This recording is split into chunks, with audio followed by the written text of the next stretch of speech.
What is going on, everyone? It's John from Six... Did I turn the camera on? Wait.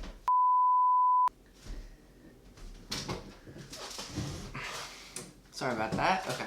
What's going on, everyone? It's John from 16 Views, and today I want to give you some lesser-known things that you can do in Filmora 9. The first trick I have is Filmora 9 actually has a built-in screen recorder.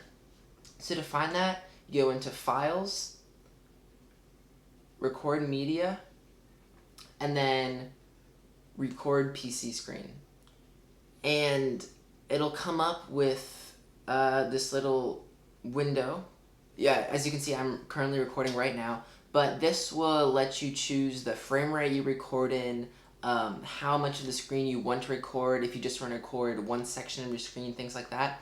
And unlike other screen recorders or first-party screen recorders from Windows, this will actually let you screen record apps like Files that the Windows Screen Record doesn't often let you record. So I use this feature a lot, really, when I'm trying to screen record anything for tutorial or anything like that, and this entire video will be screen recorded with the Filmora screen record. And one thing I really like is once you finish with the clip, it'll add it to your library with all the other clips, so you don't have to go into your file and then add it to the library of your clips. It'll already automatically add it there. Okay, so for the purpose of just kind of showing you guys the tips and tricks, I'm just going to go add the different just stock footage Filmora gives you. And so the very first trick is grouping files. Let's say I want to have these two clips here just be grouped together and never separate. So what you do for that is you either select them like this, or you can hold Control down and then click on the files, and then you right click, and then you just go right here and group them. And then this will allow them to move together and you won't be able to separate them, and they'll always stay together, which I think is a nice feature if you have multiple clips that you won't want to separate and then just keep it in one big block. Okay, so the second tip is removing gaps. So let's say I have all these clips just in random places. I have these massive gaps. Instead of going in and dragging one by one, removing the gaps, I can select all of them, right click, and then go to close gap, and then this will close the gap and put them all together, which is just another thing that just kind of makes your life way easier. And the next couple tips have to do with audio.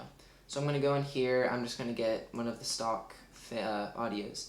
But one thing that I didn't know you could do is Filmora includes automatic beat detection. This will detect the beats in your music so that you can then adjust the clip transitions to fit those beats. So to do that, all you do is right click on the song or the audio that you have, do beat detection, it'll process it, and then once you drag it into your timeline, all the beats will be noted by these red markers. You can then adjust the transitions to hit those beats. So here, now we have two clips that transition to the next clip on the beat.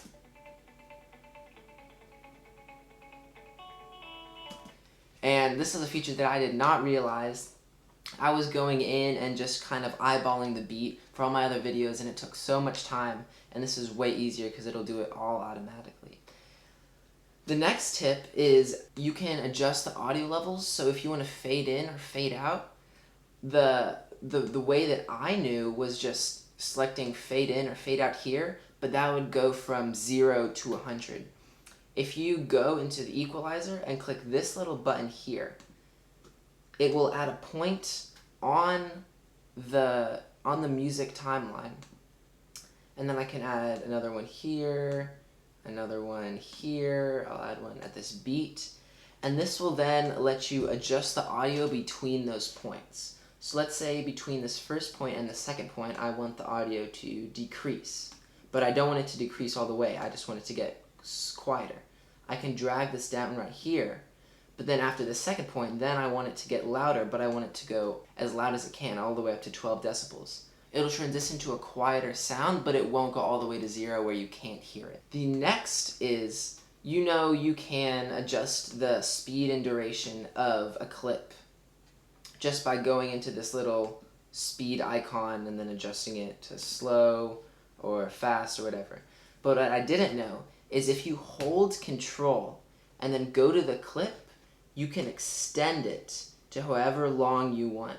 So if you just need to fill some space and you don't want to exactly just slow it down by 1.5 or 2 times, you want to do it by something very specific just to fill the gap, you can just drag that. So if I want to fill this whole gap up to the marker, I can just drag it there. And of course, this is probably shot in like 30 frames per second, so it's going to be all choppy. But now it'll slow it down to the point where I wanted. The next tip I have for you guys is when you are color grading, you can color grade one clip. Let's say, okay, I'm going to increase the exposure. Wow, that looks great. And up the contrast. Ooh, increase the vibrance a ton. Wow, I love that look. That looks so good.